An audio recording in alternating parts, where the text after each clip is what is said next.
What's up guys, it's me Jeremy, and it's that time of the month again, time for my rundown and analysis of the new patch, patch 5.8. I'll be going over all of the major changes that take place in this patch and giving you my rundown and analysis. Let's get started.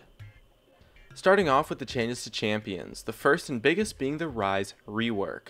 Ryze has a completely overhauled kit that has changed by quite a reasonable amount. I won't go too much into detail on what his new kit is, so if you want to read it you can just pause the video and read the notes. But overall I found that I think that the new Ryze is actually quite powerful. I played with him a lot on the PBE, and although his laning phase was a little bit clunky since farming with his Q that is now a skill shot was much harder, his team fighting was super strong and he does a crazy amount of damage in fights now.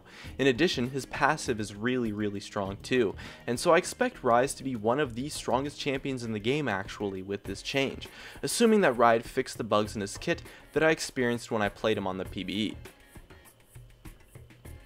Blitzcrank's Overdrive is also receiving a buff. The movement speed active now decays slower and has a minimum movement speed value. Overall, this change should help the huge win rate drop Blitzcrank received after the gutting of his Overdrive spell, and should give him some more power back for solo queue. Dr. Mundo's Cleaver now refunds its cost when it kills its target. This is actually a pretty nice change and should help him out immensely in the top lane, since you can now reliably use cleavers to farm without taking damage yourself. So it's an awesome change, and I think it should be enough for us to start seeing some more of the Doctor. Jinx has had the minimum damage of her ultimate reduced by a very significant amount. This means that your short range ultimates are going to do way less damage, and so it's definitely a reasonable nerf, especially in the laning phase. Now you have to plan your rockets a little bit better, and her fights in lane will likely be quite weaker. This is probably enough to see Jinx fade off from the number 180 carry slot, but you can definitely still make some plays with her if you use your ultimate at a medium or long range quite effectively, and so she'll still be really powerful. Kha'Zix's Void Spikes have had the sustain on them increased significantly. This is honestly exactly what Kha'Zix needed to succeed as a jungler. His sustain will be way better, and so he won't take as much damage from clearing the jungle camps. I think we can definitely expect to see some Kha'Zix being played, as he is still quite a strong bruiser jungler. Whether or not Kha'Zix can succeed in a tank meta is a different story, but this change does fix his biggest problem in the jungle right now, so I would definitely expect to see him played after this patch. Sion also received a fairly significant nerf to his shield in that it now requires 3 seconds instead of 2 to detonate, and the shield amount at early ranks has been decreased by a pretty reasonable amount. This was definitely a needed nerf, but he'll likely remain one of the strongest top laners in the game for sure. Just tone down a tiny bit and he might get dethroned from the number 1 spot with this change and hover around the top 3 top laners or so.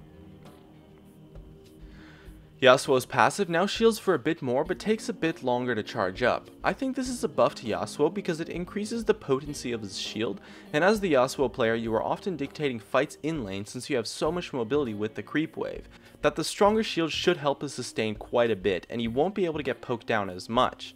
This early game buff to Yasuo should help out his early laning phase quite a bit, which is definitely one of his biggest problems.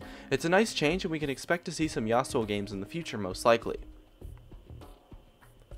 Next up, we have the item changes. Black Cleaver received a huge overhaul and now builds from Phage and Kindle Gem. It has a lot more health and cooldown reduction now, and overall should be a great anti-tank item now, since the health in the new passive, similar to what Phage gives with the movement speed, should help you kite the tanks quite effectively while shredding their armor.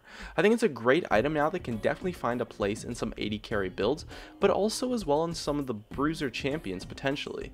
We'll have to see how it plays out, but overall I think the new Black Cleaver is pretty strong overall.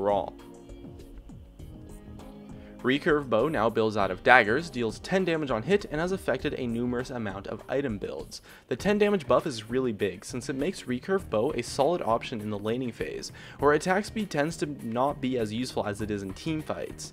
In addition, the build path buff is nice, since when an item builds up from a bunch of small parts, that makes it much easier to purchase over time, rather than having to save up for one huge buy. So a nice buff to Recurve Bow and everything that now builds from it, being Blade of the Rune King, Runaan's Hurricane, Wit's End, and the Devourer Jungle Enchant. In addition, Righteous Glory has had its health reduced by 50, a much needed nerf that hurts the tank builds a tiny bit, but the item is definitely still super strong, and will still be super strong to pick up on tanks who use mana. And that just about covers it. Any changes not mentioned in this video were considered to be minor and insignificant. My name is Jeremy, and that's it for my video on patch 5.8. Hey guys, it's me, Jeremy. Thanks for watching my video. If you enjoyed it, definitely make sure to hit that like button so I can tell, and if you're interested, definitely check me out on all the socials, of which you can see over there. And if you really enjoyed the video, make sure to subscribe for some more awesome content in the future, as well as you can check out some of my other videos up here and over there. Anyways, that's going to be it. Thank you so much for watching, and of course, I'll see you guys next time.